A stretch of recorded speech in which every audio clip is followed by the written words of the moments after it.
dia, xiquetes, bon dia, xiquets. Em diuen Enric i vos porte un secret. Bon dia, xiquetes, bon dia, xiquets. Em diuen Enric i vos porte un secret. Voleu saber quin és? Si teniu paciència vos el contaré. Si teniu paciència vos el contaré. Hi ha un poble que viu en un món diferent. El poble dels nòmuts es diu Estagent. Hi ha un poble que viu en un món diferent. El poble dels nòmuts es diu Estagent. Voleu saber quin és? Si teniu paciència ho descobrireu. Si teniu paciència ho descobrireu. Si teniu paciència ho descobrireu. Molt bon dia, com esteu? Mireu, vinc a contar-vos una història meravellosa sobre els nòmuts. I vos preguntareu, com són els nòmuts? Són grossos o són primets?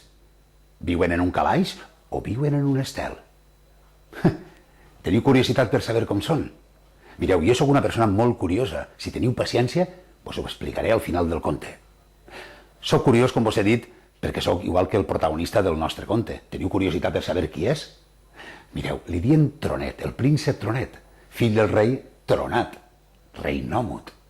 Aleshores, el jove Tronet era un xiquet molt, però que molt curiós. I això era un problema en el poble dels nòmuts. Sabeu per què? Perquè en el poble dels nòmuts estava totalment prohibida la curiositat. Però una cosa canviaria la vida de Tronet, el destí de Tronet, per a sempre. Mireu, ell estava en la seva habitació la vespra de que l'anomenaren rei dels nòmuts. I aleshores un pardalet va entrar en la seva habitació. Tronet no havia vist mai un pardalet. Era un rossinyol. I aleshores Tronet es quedà bocabadat i mirant-lo li va dir: «Hola, qui ets tu?» El pardalet es va quedar mirant com si volguera contestar a Tronet i de sobte entonà una preciosa melodia.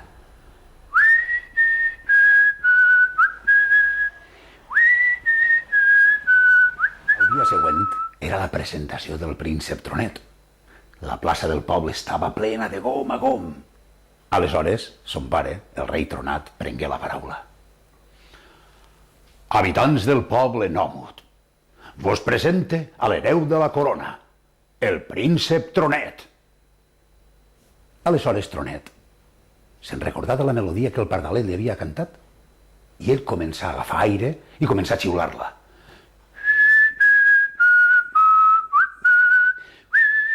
I son pare va cridar: «Silenci! Silenci! Fill meu, has desobeït la llei més important del poble nòmut. Has sentit curiositat. És més, l'has fet a sentir a tota la teua gent, a tot el poble. He sigut massa permissiu amb tu.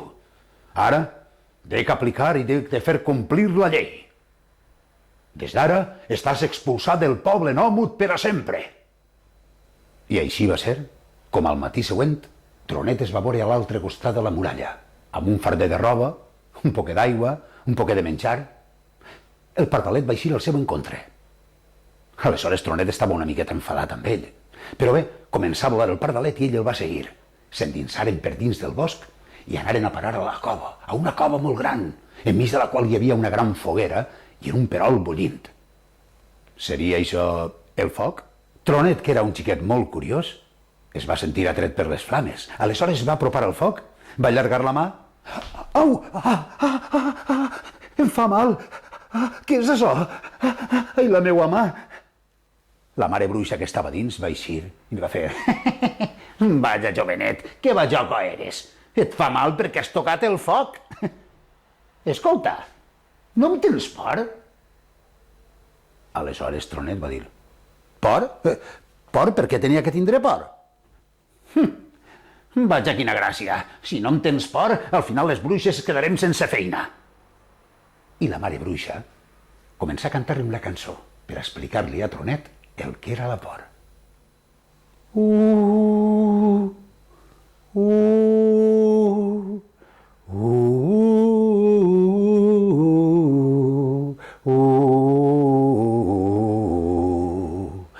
Jo em quede quiet, estic bloquejat, per les rames dels arbres estic atrapat. El vent dia bufa i està gelat, perquè la por acaba d'arribar. Uh, uh, uh,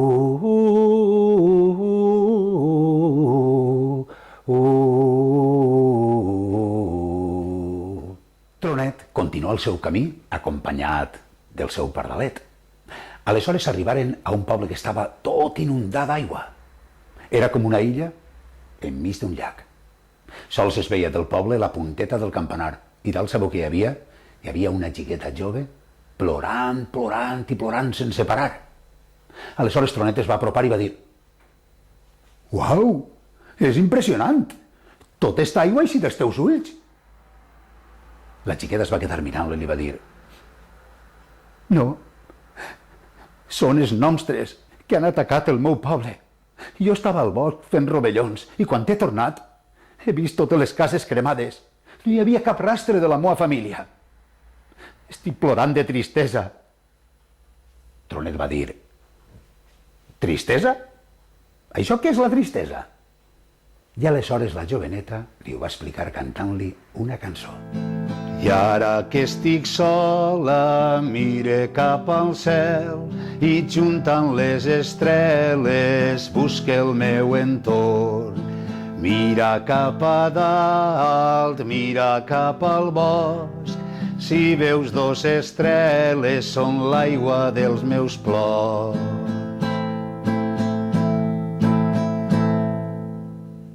Tronet i Vedra continuaren el seu camí junts. Aleshores anaven caminant i caminant, i el pardalet amb ells. S'aproparen unes muntanyes rocalloses. A mesura que s'apropaven, aquestes roques adoptaven formes, com us diria jo, més humanes. Es podien veure fins i tot, una vegada a prop d'elles, uns guerrers amb unes espases supergrans. També es podien veure uns arquers a punt de disparar les seues fletxes en els seus arcs. I també hi havia uns xenets que anaren a cavall. Aleshores, Vedra començà a notar una cosa estranya. «Tronet, no sé el que em passa. És com si... I és que Vedra s'havia quedat feta de pedra. Aleshores Tronet començà a posar-se molt nerviós. Sentia dins d'ell un sentiment molt fort, que no sabia el que era. Aleshores Tronet, en veure el vell mag, va pensar que era ell el que havia convertit a Vedra en pedra. Es va girar cara a ell i li va dir: «Vellfava, què li has fet a la meva amiga? Vull que torni a ser com abans». El vell mag li va dir: «Escolta, jove, jo ja sóc molt major.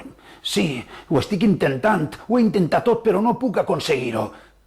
Deu ser que m'estic fent molt major. Però et demane, per favor, que no em guardes rancor». «Rancor? Què és el rancor?», va dir Tronet. Aleshores el mag li va dir: «Clar, tu deus de vindre del poble Nòmud, veritat? Per això no saps posar nom als sentiments. Jo t'explicaré el que és el rancor». I el vell mag li cantà una cançoneta a Tronet per explicar-li què era el rancor. Un amic et deixa de parlar, una amiga amb tu no vol jugar. Un amic et deixa de parlar, una amiga amb tu no vol jugar. I tu no entens per què, si amb ells et portes bé. I tu no entens per què, si amb ells et portes bé. I sents un gran dolor ací dins del teu cor. I sents un gran dolor ací dins del teu cor. Tronet es va passar tot el dia rabiós. Anava d'un costat cap a l'altre, pujar unes muntanyes, baixar per les valls, anar per els boscos, per vora riu, i en un moment donat caigué dins d'un toll. No, era un toll d'arenes movedisses. Aleshores, Tronet va caure i s'enfonsava cada vegada més i començà a cridar: Auxili! Auxili! Que algú m'ajude! Que algú m'ajude! Sabeu qui va anar amb la seva ajuda? Un home a cavall. Era son pare, el rei Tronat. I en companyia d'ell sabeu qui estava? El seu amic, el Pardalet. La pregunta és, perdonarà Tronet a son pare? Què passarà amb la nostra amiga Vedra? I els nostres continuaran fent de les seues? No vos pica la curiositat de saber quin és el final que li té preparat el Pardalet al nostre amic Tronet? Bon dia, xiquetes, bon dia, xiquets. Em diuen Enric i vos porte un secret. Bon dia, xiquetes, bon dia, xiquets. Em diuen Enric i vos porte un secret. Voleu saber quin és?